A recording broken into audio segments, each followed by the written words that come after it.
What's up, YouTubers? This is a short little video on perceived rise in crime in Guatemala. Specifically, I was on some Facebook. I'm on some Facebook um, uh, groups that talk about living in Guatemala, but specifically in Antigua, Shela, in the capital, places like that. And there was a contentious little discussion on has there been a rise in crime in Antigua? I haven't been into Antigua in a while, but my perception is it's a very safe place. But recently, quite a few women there, women expats, have commented on having their children followed around by what they perceive to be gangbangers, gentlemen with tattoos on their neck and on their eyes,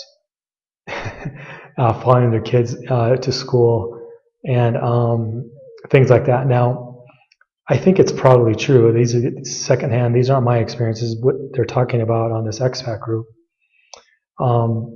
But keep in mind, it's also Lent, Easter time, so crime always goes up in Latin America during this time. But I'll speak on a little bit on Shela, since people are talking about a rise basically in Antigua, petty crime like robbery, getting hassled on the street, but getting robbed in the taxis and getting robbed in the little tricycle taxis, and being followed around and stalked a little bit.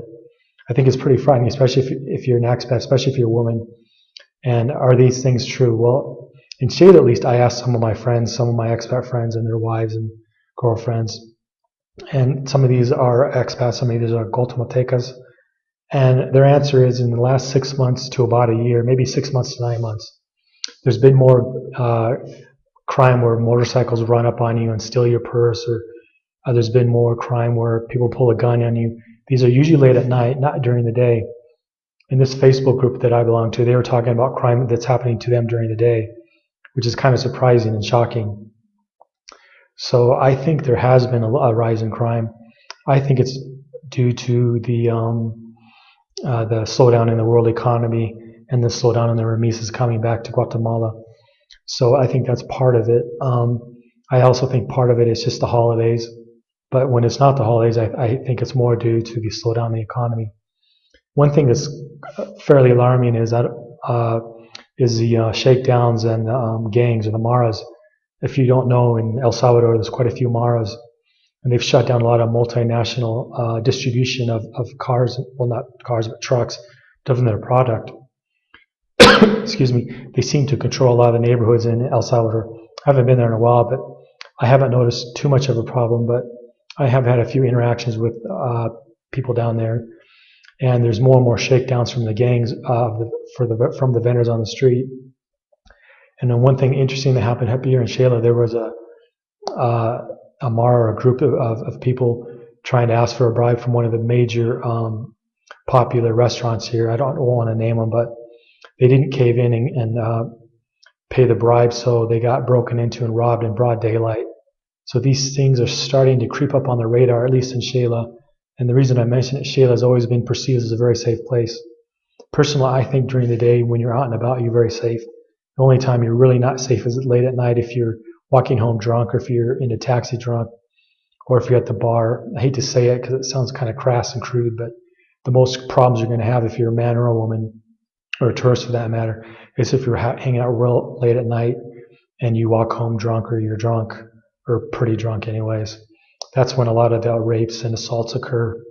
And I don't know if those are really on the rise. I've heard women say they are, but that's just anecdotal kind of evidence. I think most people, when these things happen to them, they don't want to talk about it. If you've been violently attacked and robbed, generally speaking, you don't want to talk about it, because the expat ladies I know, and some men too, when they go to the police station, the police just aren't interested in it, and they tend to laugh at you, and they're not really that concerned, and they don't do anything to help you, which is fairly typical of Guatemala. And so that's why I think there may be an underreported amount of crime going on. And speaking of Antigua, one thing you might want to keep in mind in Antigua, it's a big money spinner, or tourism is a big money spinner there. So you have the regular police, and then the army that's there, and then you have the tourist police. If you do have any trouble, your best bet is to talk to tourist police. But it seems, from what I've been hearing, the tourist police and the regular police and the army haven't been able to keep down this, excuse me, little rise in crime, and we'll have to see what happens. I don't think we're going to see an outpouring of expats leaving Antigua, but we might.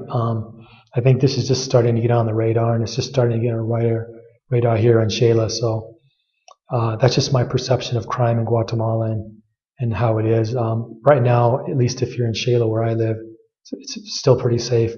There's just more petty crime for robberies during the daylight, I think because of Lent and the Easter.